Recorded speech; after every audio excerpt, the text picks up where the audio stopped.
কৈছে যে কংগ্ৰেছৰ চৰকাৰৰ দিনত তেওঁ দুৰ্নীতিত লিপ্ত হৈছিল কিন্তু বিজেপি গভৰ্ণমেণ্টৰ সময়ত নাই এটা মানে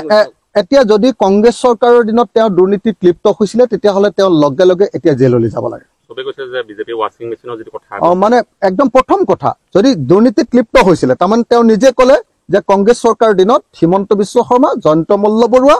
পীযুষ হাজৰিকাহঁতে কেলেংকাৰী কৰিছিল সিন্ডিকেট চলাইছিল হিমন্ত বিশ্ব শৰ্মাৰ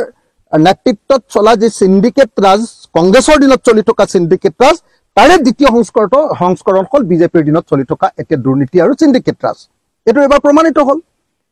এটা এই প্ৰমাণ হোৱাৰ পাছত আসলতে মন্ত্ৰীসভাৰ পৰা মন্ত্ৰীজনক বৰখাস্ত কৰিব লাগে নে নাই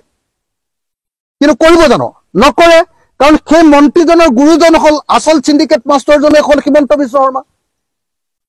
যেহেতু হিমন্ত বিশ্ব শৰ্মা গোটেই এই পীযুষ হাজৰিকা বা জয়ন্ত মল্লৰ গুৰু গতিকে হিমন্ত বিশ্ব শৰ্মাই পীযুষ হাজৰিকাক কেতিয়াও বৰখাস্ত নকৰে জয়ন্ত মল্ল বৰুৱাক কেতিয়াও বৰখাস্ত নকৰে গতিকে অতি সোনকালে মই বৰখাস্ত কৰিবৰ কাৰণে দাবী জনাইছো লগতে আপুনি যেটো কথা কৈছে যে জয়ন্ত মল্ল বৰুৱাই এনেকৈ কেলেংকাৰী সংগঠিত কৰি প্ৰমাণ কৰি দিছে যে আসলতে কংগ্ৰেছৰ দিনত এই যেটো দাদা ব্ৰিগেড এই দাদা ব্ৰিগেডটোৱে কংগ্ৰেছ ৰাজত্ব কালৰ পৰা কাৰ শাসনৰ পৰা মই নাজানো কংগ্ৰেছৰ শাসনৰ কালৰ পৰাই যে আসলতে এই কেলেংকাৰী সংগঠিত কৰি আহিছে এটো প্ৰমাণিত হল আৰু এই প্ৰমাণ হোৱাৰ কাৰণে মই ভাবো যে জয়ন্ত মল্লক গ্ৰেপ্তাৰ কৰিব লাগে গ্ৰেপ্তাৰ তেওঁ নিজে স্বীকাৰ কৰি দিছে যে মই এই কেলেংকাৰী কৰাটো হয়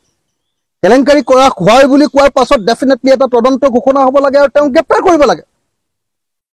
গতিকে এই মুহূৰ্তত জয়ন্ত মল্ল বৰুৱাক অকল মন্ত্ৰী হ'বৰ পৰা খেদা নহয় জয়ন্ত মল্ল বৰুৱাক গ্ৰেপ্তাৰ কৰাটো চৰকাৰৰ দায়িত্বত পৰিণত হৈছে মই অতি সোনকালে অসমৰ মুখ্যমন্ত্ৰীক জয়ন্ত মল্ল বৰুৱাক গ্ৰেপ্তাৰ কৰিবৰ কাৰণে দাবী উত্থাপন কৰিছো